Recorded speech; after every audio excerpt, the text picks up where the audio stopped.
한반도 영유권을 호시탐탐 노리는 일본이 방위 예산을 증강시키며 대한민국의 심기를 건드렸습니다. 또한 이번에 공개된 재난경보 지도에서 또 다시 한국 영토 독도를 일본 영토에 포함시켜 날조한 게 밝혀졌는데요. 말 그대로 일본은 어지러운 국내 정세를 외부 밖으로 돌리기 위해 마지막 남은 카드로 독도 도발 국지전을 노리고 있는 것입니다. 한국군의 입장에선 KF-21 전투기를 기존 예정보다 추가로 생산하여 동해에서 일본 항자대의 꿍꿍이에 맞서야만 하는데요. 그런데 최근 일본 정부가 한국형 전투기인 KF-21 보라매의 개발 상황에 대해 열등감과 잘투심이 생긴 모양입니다. 요미우리 신문에 따르면 자위대의 F2 전투기를 대체하고 6세대 스텔스 전투기 개발을 하겠다고 자신만만하게 언급했는데요. 6세대 전투기의 핵심 기술 중에 가장 중요한 건 기초기술을 탄탄하게 받쳐줘야 할 네트워크 링크 기술이 포함되어 있는데 아직도 4.5세대 이상 전투기를 개발한 적조차 없는 일본이 무슨 6세대 전투기를 만들겠다고 하는지 기가 찰 노릇입니다. 일본에서도 역시 몇몇 소수의 군사 전문가들은 이 사태를 재빠르게 눈치채 절망하는 반응을 보이고 있고 이러한 프로젝트를 일본 정부가 억지로 빌어붙이는 것 자체가 일본에게는 망조라고 언급했는데요. 그러나 일본답게 상황은 절대로 변하지 않았습니다. 이미 일본의 무리한 계획은 시작되었습니다. 산케이 신문의 보도에 의하면 일본 정부는 미국과의 방위 협력을 고려해 합동방어 훈련의 수와 내용이 확대됨에 따라 F3 전투기 개발 사업을 미국 기업과 함께할 것으로 보입니다. 앞서 일본 측은 영국 BAE 시스템과 미국 로키드 마틴사를 파트너로 놓고 고민하고 하고 있었는데요. 대부분 개발 비용을 일본이 지불하는 대신 이번 F2 개발 때처럼 미국 측에 핵심 기술을 뺏기지 않을 심산이라고 합니다. 내일 미국의 보조를 잘 맞춰 미국의 푸들이란 별명까지 붙었던 일본 정부가 스텔스기 국산화에 이렇게 적극적인 이유는 1980년대 말 미국 부시 행정부 때 F2 전투기 개발 사업 당시 미국으로부터 핵심 기술만 뺏기고 국산화에 실패했다는 비난을 면치 못한 과거가 있기 때문인데요. 그러나 일본 내에서도 6세대 스텔스 전투기 자체 개발에 대한 회의론이 제기되고 있습니다. 가장 큰 문제는 일본인 기술진의 고령화와 전투기 가격입니다. 요미우리 신문은 미국 일본 공동 개발을 포함해 축적한 기술과 노하우가 있지만 F2 개발에 관련한 일본 기술자도 고령화되어 전투기 개발 기술 유지와 당내 안전 보장 측면에서 문제가 발생할 수 있다는 의견이 자민당 내에서 나왔다고 전했습니다. 또한 일본 정부의 독특한 요구 조건과 국내 생산에 대한 고집, 그리고 소규모 생산 운영으로 인해 일본 전투기 F2는 미국의 F-16보다 4배나 비싼 전투기가 된 전력이 있는데요.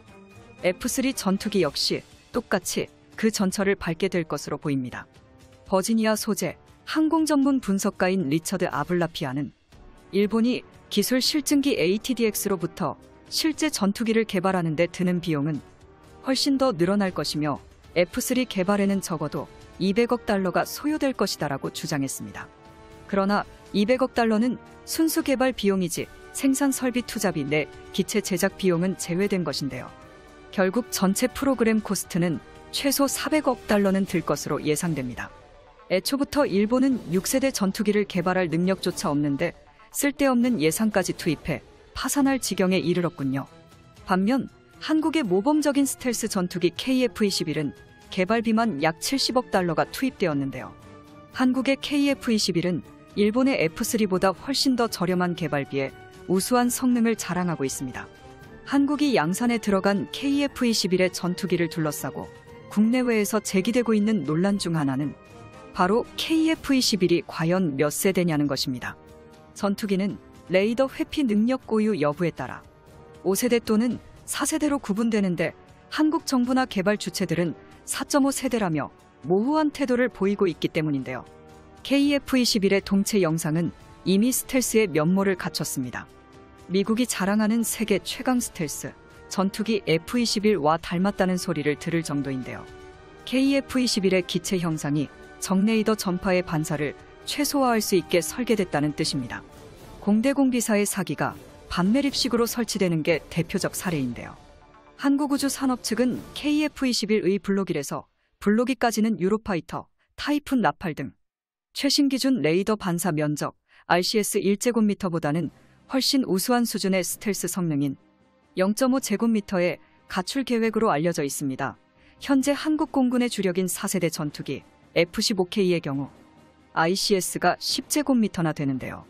반면 2028년 이후 블록 3부터는 기체 내부 기창 삽입을 통해 미 공군의 F-21은 0.001제곱미터, F-35는 0.01제곱미터 수준으로 스텔스 성능이 업그레이드 된다고 합니다. 즉, 일본보다 빠른 속도로 한국형 스텔스 전투기가 빛을 보게 되는 것인데요. 여기에 인공지능 기술과 무인기까지 적용이 된다면 KF-21 블록 3은 5.5세대라고 볼 수 있습니다.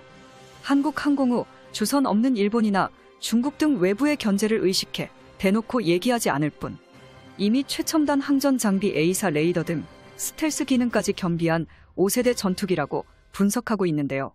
이런 가운데 국가과학기술연구회가 발표한 25개 정부 연구기관 우수 연구 성과에 포함된 차세대 소재 기술이 주목을 받고 있습니다. 국가과학기술연구회는 고종민 한국연구박사팀이 개발한 맥신 전자파 흡수 소재를 10대 우수 연구 성과로 선정해 포상했는데요. 이 소장은 실용화될 경우 세계 KF-21을 포함한 주요 무기들의 스텔스 성능을 별도의 기술 개발, 성능 개선 등이 없이 단순히 페인트 칠이나 코팅만으로 배곱 향상시킬 수 있다는 평가를 받고 있습니다. 자연에 없는 새로운 성질의 물질을 원자 단위로 설계해서 만든 일종의 물질인데요. 전기가 통하는 금속과 탄소 질소를 나노미터 두께의 마이크로미터 크기를 가지는 2차원 평판 구조로 합성한 후 열 처리를 통해 전자파 흡수 능력이 뛰어난 데다 종이처럼 얇게 심지어 머리카락의 50만 분의 1 두께로 얇게 가공했습니다. 따라서 잉크나 페인트처럼 도포하거나 코팅하는 형태로 사용할 수도 있습니다. 여러 번 적층의 두께로 표면 저항을 자유롭게 제어할 수 있는데요. 특히 이 필름을 55나노미터 두께로 적층하면 99 이상 전자파 차단이 가능했습니다. 이는 현재까지 보고된 어떤 전자파 차단 소재보다 우수한 성능입니다. 즉, 맥신 전자파 흡수 소재를 KF-21에 적용하게 된다면 세계 최고의 스텔스 기능을 자랑할 수 있게 되는데요. 전투기뿐만이 아니라 전함 탱크 등 군사 장비에 적용할 경우 스텔스 성능을 추가할 수 있습니다. 한국은 KF-21은 물론이고 4세대 전차 차세대 구축함 KDDX 등의 스텔스 기능을 도입할 것으로 알려져 있는데요. 연구 개발에 따라 기존 전투 자산들에도 비슷한 능력을 부여할 수도 있습니다. 또한 전자파 공격에 대응할 고정형 전자파 방어 구조물에도 활용하는 방안도 이미 연구 중입니다. 그뿐만 아닙니다. 최근 정부가 지화 관련 소재를 활용한 반도체 부품 국산화를 통해 이를 KF-21에 의사 레이더 등에 탑재한다고 밝혔는데요. 보출력 호감도 하드웨어 기술, 잡음 속 미세 신호를 잡는 고성능 고속 소프트웨어 기술을 이용했다고 설명했습니다. 한국이 자체 개발 중인 KF-21은 새로운 기술들을 접목하면서 처음 계획했던 것보다 훨씬 더 강력하게 발전하고 있습니다. 머지않아 일본은 한국형 스텔스 전투기가 독도 상공을 안전하게 지키는 것을 보게 될 것입니다.